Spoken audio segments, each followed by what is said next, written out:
Je crois que nous avons tous une place, un rôle à jouer sur cette terre. Et si tu as l'impression que le monde autour de toi ne te ressemble pas, c'est sans doute que tu es venu le changer. Je suis Stéphanie Dordain, alias Alessa. Et ce qui m'anime plus que tout, c'est de rendre sa liberté à tous les êtres vivants. C'est pourquoi je mets mon art au service de l'humanité et des animaux, en créant des voyages intérieurs magiques et uniques dont tu es le héros. Ces voyages intérieurs vont te transporter dans d'autres dimensions, te permettre d'explorer les mystères qui sont en toi, d'activer tes forces intérieures et de transformer ta réalité. Alors, si tu veux vivre une vie magique en apprenant à te reconnecter aux éléments, aux étoiles, à la nature, aux signes, aux synchronicités et incarner le changement que tu veux voir dans le monde, rejoins-nous. Et coucou tout le monde, je suis très heureuse de vous retrouver pour un nouvel épisode de cette chaîne, de ce podcast intitulé « Changer de vie pour changer le monde ». Un épisode qui va nous aider, qui m'a profondément aidé moi à retrouver ma place et à donner beaucoup plus de sens à ma vie, à me reconnecter à ma joie de vivre. Je mets vraiment l'intention par cet épisode que vous puissiez vous aussi mieux comprendre ce qui se passe à l'intérieur de vous et trouver ces petits éléments tellement essentiels dans votre quotidien, dans votre vie, ces éléments qui vous touchent et qui vous donnent simplement un sens plus grand que vous, une envie de contribuer et une envie simplement de vous lever le matin. Parce que, en tant qu'être humain, et c'est là-dessus que je vais commencer, on a profondément besoin d'avoir un sens. Notre vie a besoin d'avoir un sens.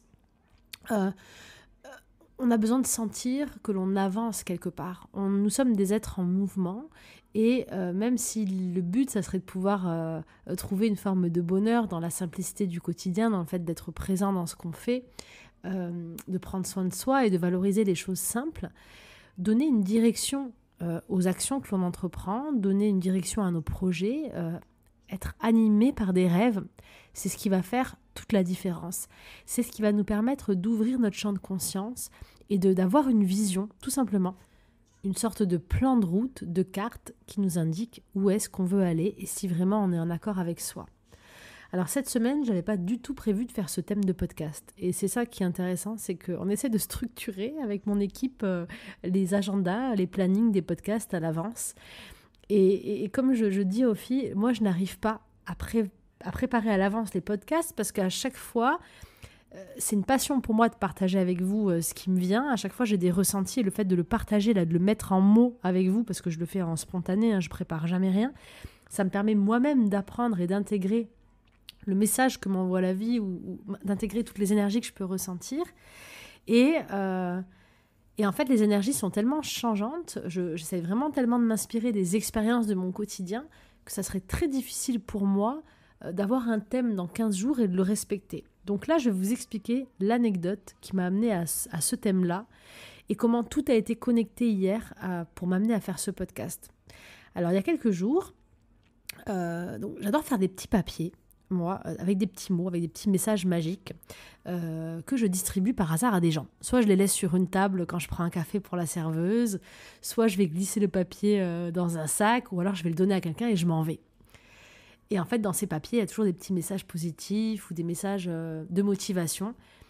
Et en fait, moi, j'adore tellement recevoir ces messages de la vie et j'aimerais tellement comme ça qu'on me donne des petits messages surprises que ma philosophie, c'est fais aux autres ce que tu aimerais qu'on te fasse. Et en fait, quand tu as beaucoup d'amour à donner et beaucoup de magie, donne-le en fait. Et plus je donne, plus je reçois. Donc j'adore faire ça. Moi, ça m'amuse et ça met de la joie dans la vie des gens.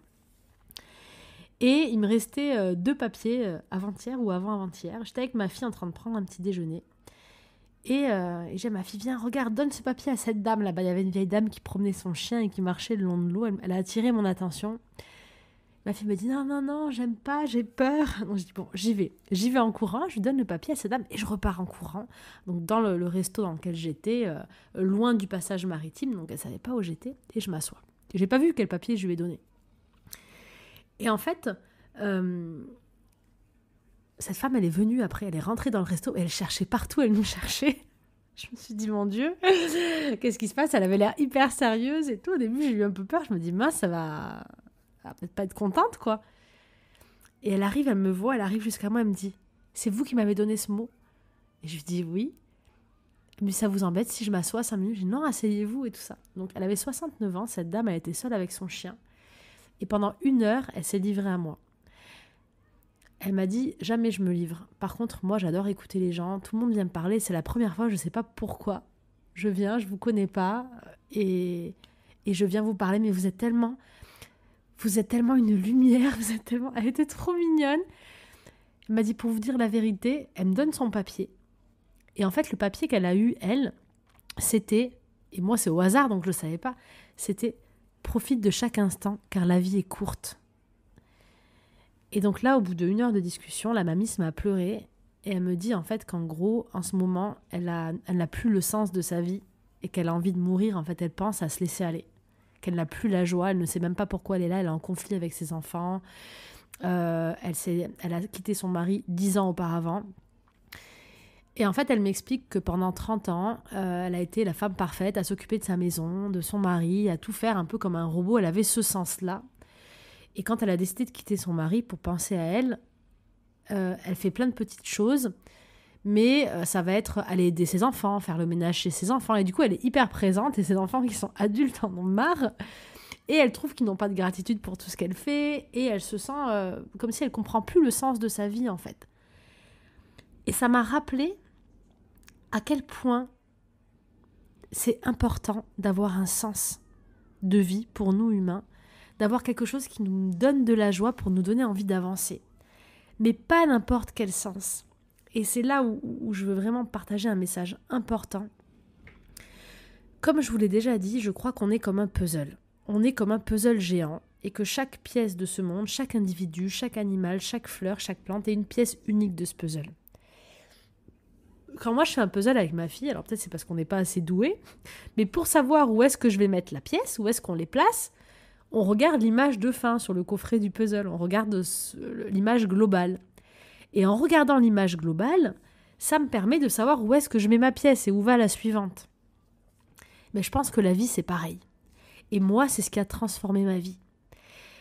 D'avoir cherché, d'avoir trouvé, d'avoir senti de l'amour et une émotion hyper intense pour une cause plus grande que moi, pour le monde, et ça depuis que je suis toute jeune, ça m'a toujours stimulée et ça m'a toujours donné la force et l'envie de prendre une place, de contribuer, d'œuvrer. Désolée, c'est mon chien qui ronfle derrière, on l'entend. Et en fait, je crois, et c'est ce que j'ai partagé à cette dame, j'ai dit, je crois que vous projetez sur vos enfants parce que toute votre vie, vous êtes occupé de votre famille. Peut-être qu'il faudrait chercher un autre sens, plus grand que vous. Regardez le monde avec un peu plus de hauteur, sortez-vous de votre quotidien, de ce que vous connaissez de votre famille, et regardez la beauté qui est autour de nous, et regardez dans le monde ce qui vous fait du bien et au contraire ce qui vous dérange. Et c'est ce que je partage quand on fait les lives mensuels, c'est ce que je propose vraiment comme exercice pour trouver sa place. Parce que le monde est un miroir de nous-mêmes. Donc chacun, on va être sensible à différentes causes. Mais en allant se connecter aux causes extérieures qui nous dérangent, en fait, de manière inconsciente, on fait un exercice puissant de miroir, c'est qu'on vient chercher, on vient voir à travers ce prisme extérieur ce qui est réveillé en nous. Une cause qui vibre à l'intérieur de nous, peut-être par un sentiment d'injustice qu'on a vécu pendant l'enfant, peut-être par un sentiment d'abandon, peut-être par toute autre chose. Mais en tout cas, en regardant ce qui ne nous convient pas dans le monde, en regardant une cause plus grande que soi, on peut se demander comment est-ce que je veux contribuer, et ça va être plus facile pour nous de prendre une place et de donner un sens. Donc, par ce podcast, ce que je vous invite vraiment à faire, c'est à vous demander dans le monde qu'est-ce qui vous touche profondément. Quels sont les éléments de cette terre qui ouvrent votre sensibilité, qui viennent vraiment vous toucher à l'intérieur de vos tripes. Certains, ce sera peut-être les femmes, d'autres les guerres, d'autres les enfants, d'autres comme moi les animaux, d'autres simplement la famille, l'importance de s'occuper de sa famille, peu importe. Mais regardez avec plus de hauteur cette terre en vous demandant qu'est-ce qui me dérange sur cette terre.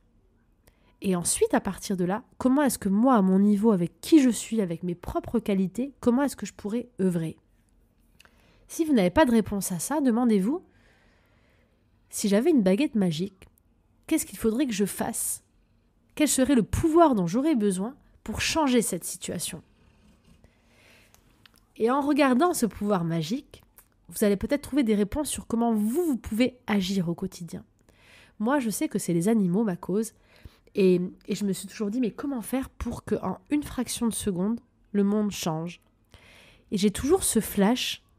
J'imagine en fait une machine, une sorte de machine inconsciente, invisible, qui connecte les gens les uns aux autres et qui nous fasse ressentir au même moment, au même instant, ce qu'on est en train de faire à l'autre. C'est-à-dire, pour moi, ça s'appelle l'empathie, en fait. Cette machine, mais en gros, ça serait quelque chose qui fasse que dès que je fais quelque chose à quelqu'un, un mot, une action, ce qu'il ressent, en instantané, je le ressens moi aussi. Et en fait, je me suis rendu compte que ça, en fait, c'est connecter l'empathie, c'est connecter le cœur, c'est ouvrir le cœur, en fait. Parce que moi, dans mon pouvoir magique pour changer la vie des animaux, je me dis pas, c'est moi qui sauve les animaux. Je me dis que chaque être humain reconnecte à son cœur et reconnecte à l'animal, ce qui fait que chaque être humain a un amour inconditionnel pour l'animal. Donc, en fait, dans mon pouvoir magique à moi, c'est pas moi qui vais faire le travail, c'est les gens. C'est tous les gens, c'est un maximum de personnes. Et c'est marrant parce que mon plus grand talent, du coup, et ce qui me permet d'impacter le plus, moi, c'est à travers ma voix, à travers les voyages intérieurs, à travers cette communauté et toutes ces personnes qui écoutent, qui vont reconnecter à leur cœur, à leur âme, à ce qu'il y a de plus grand en eux.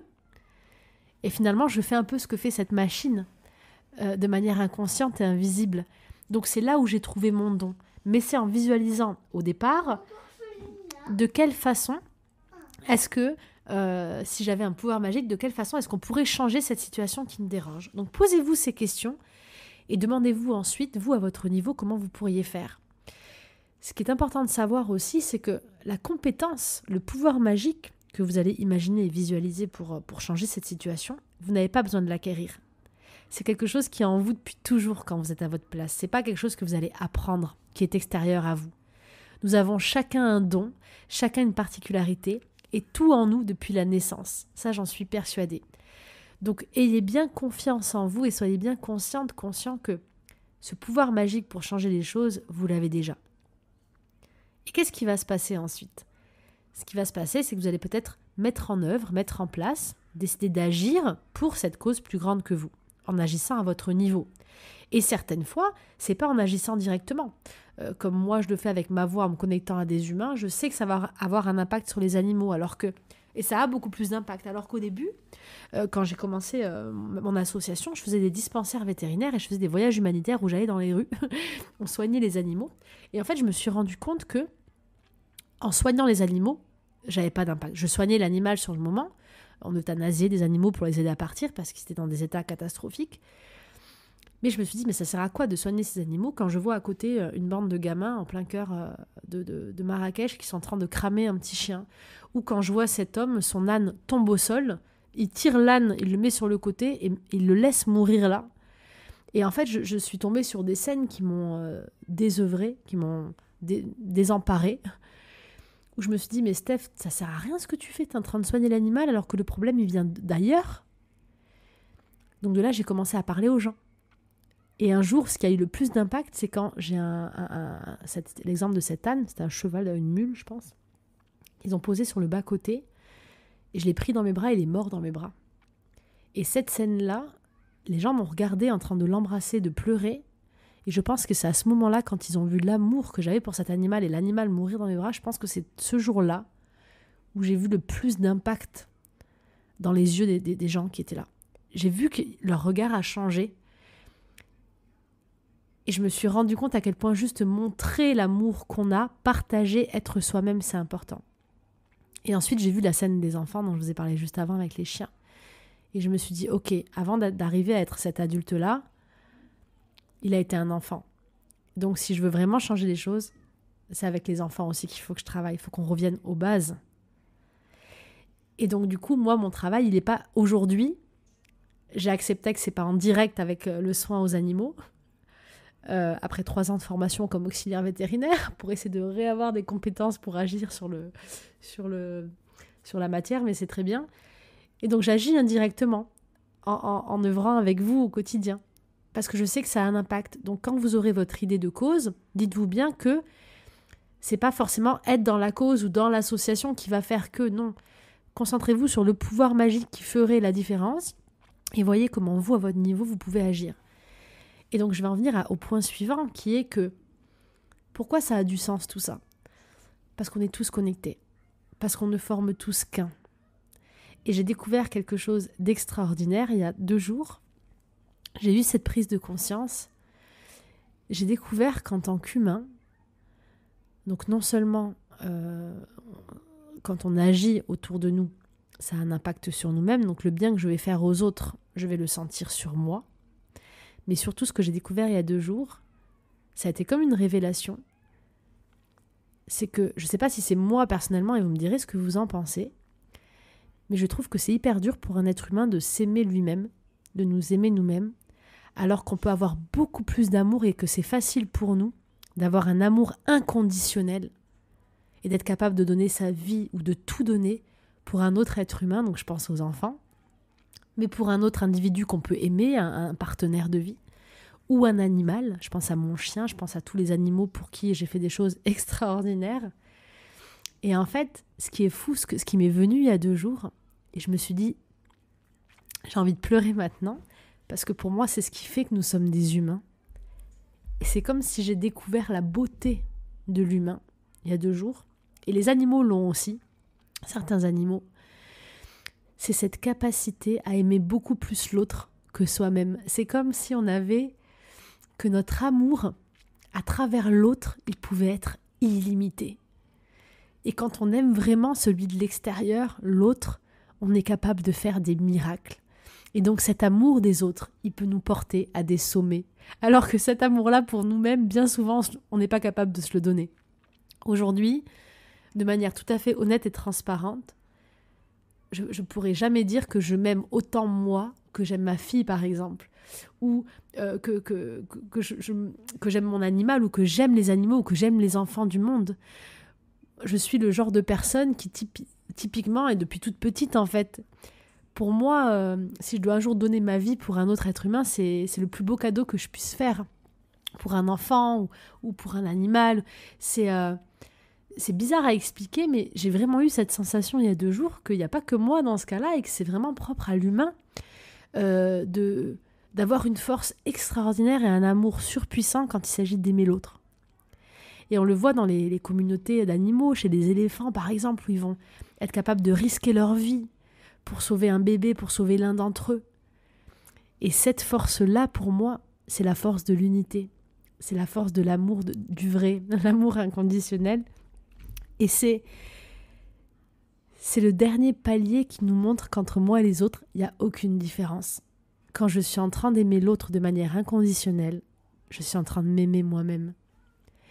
Et c'est tellement plus facile de s'aimer à travers les autres que de faire le chemin de s'aimer soi-même pour ensuite aimer les autres. Et pendant longtemps, j'étais dans ce schéma de développement personnel, il faut m'aimer moi-même pour pouvoir aimer les autres, etc. Et je ne trouvais pas de réponse. Et moi, c'est à travers les autres que j'ai appris à m'aimer moi-même. C'est en aimant les autres plus que tout, en œuvrant plus que tout pour une cause plus grande que moi, que je me suis servie à moi-même et que j'ai appris à m'aimer. Donc pour moi, la réponse, elle est là. Pour moi, la réponse, elle est dans donner de l'amour, œuvrer pour une cause plus grande que soi. Je crois que c'est une des clés fondamentales pour réussir à reconnecter avec l'unité de ce monde, parce que quand on est dans ce prisme-là, il n'y a plus de séparation. Donc, il n'y a plus, non, mais il faut s'aimer. Non, mais en fait, j'aime l'autre. C'est que je m'aime moi-même, en fait, en quelque sorte. En tout cas, c'est un miroir qui me permet d'accéder à moi. Et c'est un billet très puissant pour se reconnecter à soi.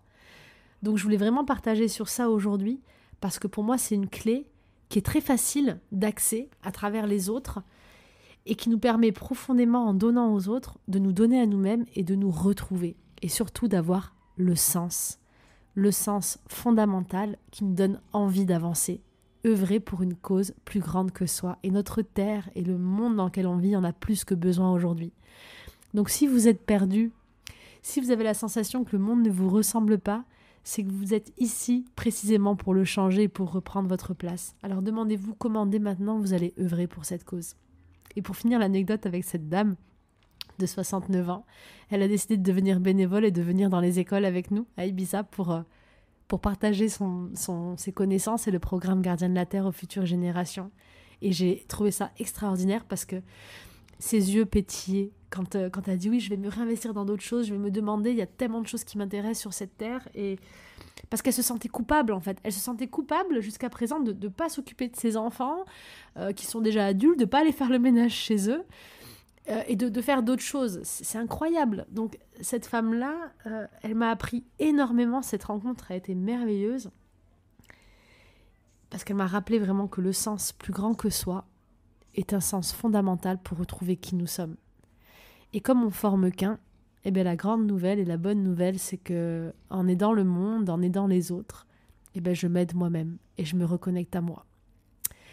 Donc c'est la prochaine étape que je vous invite à faire pour essayer de donner plus de sens à votre vie, pour essayer de reprendre votre place, d'agir de manière beaucoup plus concrète. Et je vous retrouverai jeudi pour une méditation, un exercice plutôt méditatif qu'on va faire ensemble, que j'ai partagé hier dans le Zoom mensuel privé qu'on fait sur le groupe. D'ailleurs, rejoignez Telegram si vous n'y êtes pas. La chaîne Changer de vie pour changer le monde, c'est une chaîne privée dans laquelle on peut échanger et dans laquelle je partage régulièrement. Vous pourrez me retrouver aussi sur Instagram, Stéphanie Dordain, alias Alessa. Et jeudi, donc, je vous proposerai un exercice d'intuition un peu différent, un exercice qui est en lien avec le corps, avec le physique. C'est très pratique pour vraiment se connecter à notre boussole intérieure. Ça pourra vraiment vous aider pour vos prises de décision et pour vos choix futurs. Donc je vous retrouve jeudi à 21h pour une nouvelle séance. J'attends de lire vos commentaires et d'avoir vos avis sur ce podcast, sur comment vous œuvrez-vous au quotidien, comment vous vous sentez quand vous donnez et quand vous êtes porté par l'amour et par une cause plus grande que vous. Et j'ai hâte de voir quelle est votre place à vous dans ce monde, comment est-ce que vous œuvrez, où est-ce que vous décidez d'aller. Et pour aller plus loin dans ce processus, bien sûr, vous pouvez retrouver l'un de mes coffrets ou programmes d'accompagnement sur mon site stéphaniedordain.com. Le lien est juste sous la vidéo. Et en attendant, je vous souhaite une très belle journée, une belle semaine, de vous aimer et d'aimer le monde par-dessus tout, de vous reconnecter à votre place sur cette terre et de devenir le changement que vous voulez voir dans le monde. À très vite.